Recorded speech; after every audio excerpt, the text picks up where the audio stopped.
সাতকরার কথা হয়তো কম বেশি সবাই শুনেছেন। অনেকেই হয়তো এর রান্নাও খেয়েছেন। সিলেট এলাকায় এটি খুবই জনপ্রিয়। আজ হাজির হলাম সিলেটের খুবই পরিচিত খাবার সাতকরা দিয়ে গরুর মাংস রান্না নিয়ে। চলুন রান্নাটি শুরু করি। আসসালামু আলাইকুম, আমি ফারজানা জাহান নিপা স্বাগত জানাচ্ছি নিপাস ডায়েরি রেসিপিতে। এখানে প্রথমেই আমি একটি সাতকরা কেটে নিচ্ছি। আমি এভাবে কাটছি।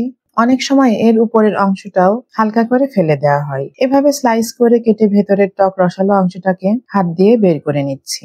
আপনারা টক খেতে চাইলে ভেতরের অংশটাও দিতে পারেন, তবে টক অংশটা কম দেওয়াই ভালো, না হলে পুরো মাংসটাই টক হয়ে যাবে। এ পর্যায়ে একটি কড়াই নিচ্ছি পরিমাণ মতো তেল। তেলটা হালকা গরম হলে তাতে দিচ্ছি 1 কাপ পেঁয়াজ কুচি। পেঁয়াজটার কালার হালকা চেঞ্জ হলে তাতে দিচ্ছি 4টা দারুচিনি, 5টা এলাচ, 8-9টি লবঙ্গ, 8-9টি কালো গোলমরিচ, 4টা তেজপাতা একটু হাত দিয়ে ছিঁড়ে দিচ্ছি। এখন পেঁয়াজটা এমন ব্রাউন কালার হয়ে এলে তাতে দিচ্ছি কেটে ধুয়ে রাখা হাড় চর্বি সহ গরুর মাংস।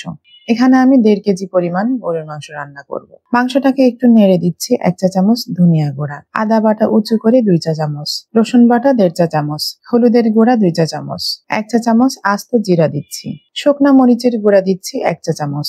মরিচ আপনাদের টেস্ট অনুযায়ী দিবেন। এখন সবকিছুকে একটু নেড়ে দিচ্ছি, তা না হলে নিচে পুড়ে যাবে। এ পর্যায়ে দিচ্ছি জিরা গুঁড়া 1.5 চা চামচ, গরম মশলা গুঁড়া 1 চা চামচ উঁচু করে দিয়েছি, লবণ 2 চা চামচ দিয়ে একটু নেড়ে দিচ্ছি। লবণটা আপনারা আপনাদের স্বাদ মতো দিবেন। মাংসটা একটু হালকা ভাজা হলে তাতে কষানোর জন্য পানি দিয়ে দিচ্ছি 3 কাপ মতো। এখন ঢাকনা দিয়ে দিচ্ছি। 30 মিনিট পরে দেখতে পারছেন পানিটা অনেকটা শুকিয়ে এসেছে। মাঝে আমি দুবার নেড়ে দিয়েছিলাম। এখন আবার একটু নেড়ে ঢাকনা দিয়ে ঢেকে দিলাম 5 মিনিটের জন্য। 5 মিনিট পরে দেখতে পারছেন মাংস থেকে তেল বের হয়ে আসছে।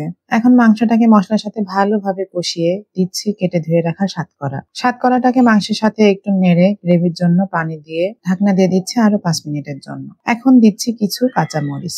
একটু নেড়ে আবার ঢাকনা দিয়ে দিলাম। 7-8 মিনিট পরে দেখতে পারছেন আমাদের সাতকরা দিয়ে গরুর মাংস রান্না শেষ। মাংসটার কালারটাও কিন্তু খুবই সুন্দর এসেছে, দেখতে পারছেন।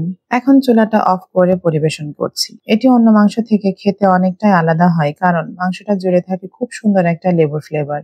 যারা লেবু জাতীয় জিনিস খেতে পছন্দ করেন তারা রান্নাটা একবার হলেও বাসায় ট্রাই করে দেখবেন। আমি মাংসটা খিচুড়ির সাথে পরিবেশন করছি। আপনারা সাদা ভাত, পোলাও বা রুটির সাথেও খেতে পারেন। সবকিছুর সাথে এটা খেতে বেশ সুন্দর লাগে। মাংসটা প্রপার সিদ্ধ হয়েছে, দেখতেই পাচ্ছেন।